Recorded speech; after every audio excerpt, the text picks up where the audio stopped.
Hi everyone, this is the National Master Alessandro Santagati, and in this video we will see the game between the Grandmaster from Peru, Granda Zuniga, against Fier from Brazil.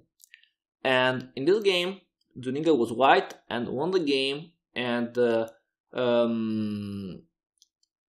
he won the first round about the World Cup, so it was very important this game. And white played c4, English opening. Fier played e5, Nc3 Nf6. Okay, easy move to take the center and to develop the pieces, Nf3 and Nc6. Usually in this kind of position, the white chooses to bring the bishop to defend capital, and the white played in this way in this game. So played g3, bishop b4, and now bishop g2. The idea about bishop b4 is make pressure against this knight to attack the square d5, the square e4. So it's important to do that. And after the castle and e4. E4 is attacking the knight, and now the white can have two choices. Can go or to e1 or to g5. E1 has the idea to go then on c2, for example. In the game, the white played knight g5, bishop takes c3, b takes c3, and now rook e8. Rook e8 to defend the pawn e4, so it's easy to understand this move. And now f3 to attack the pawn. It's important to attack the pawn immediately because it's impossible for black hiding defenders, because if d5 I can take with my pawn on c4. So the black take on f3 and the white takes with this knight. Queen e7. The black idea is make pressure in the e file, and now the white play e3 to block, and the idea will be also bring the knight on this square. Knight e5 and now d3.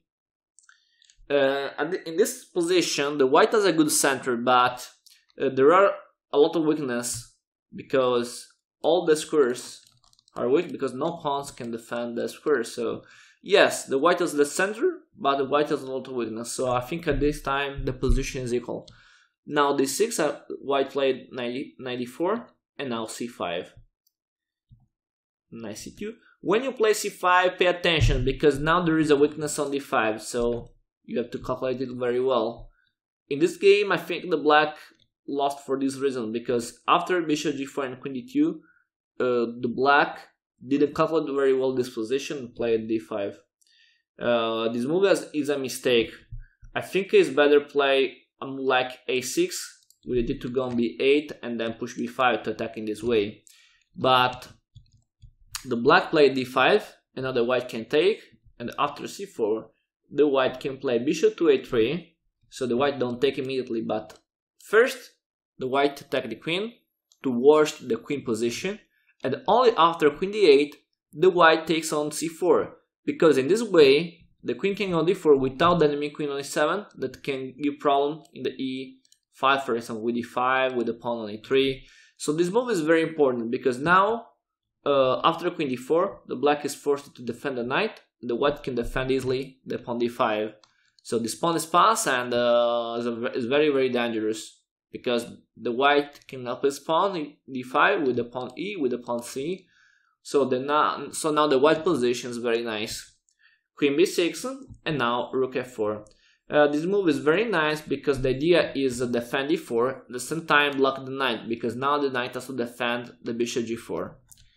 So now knight e5, knight e3. In this position, the trade of the queen is impossible, because if this move, the white can take and then can push e5, and I think that in this position the black will lose the piece. So trade now is a mistake, and black played bishop e2. I think bishop e2 is another mistake, because in this position there is the square f5 very important. The knight can go in the square, so I think it's very important for black cover this square. So I think now the best move was bishop d7. So, but he played bishop e2 and now d6. Very nice, because with d6 Now the queen is blocked because can't defend the knight on f6, and this can be important because now the black king has 3 defenders, so the white can have 2 ideas: or promote the pawn or attack the king, and this is very important. So we can say that it's an interference. The pawn is very nice on d6. Okay, so now queen a6 because the black now defend the bishop, and now bishop on b4. Rook d8, and now this nice sacrifice. The exchange sacrifice now is very nice because after that there's knight d5, and the white can simply retake the exchange, or with this move, or with this move. So yeah, the black has to defend f6 with the king, but now it's possible knight c7, and the white can simply retake the exchange. The black move with the queen on c6, and now queen e3.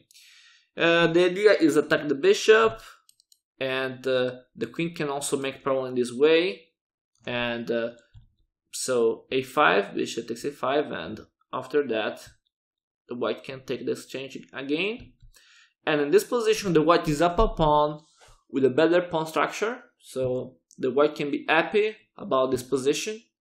And now another important move for white, because we know that the black position, especially the black king position, is not easy, and the white can play to attack the king with this maneuver, to attack in this diagonal.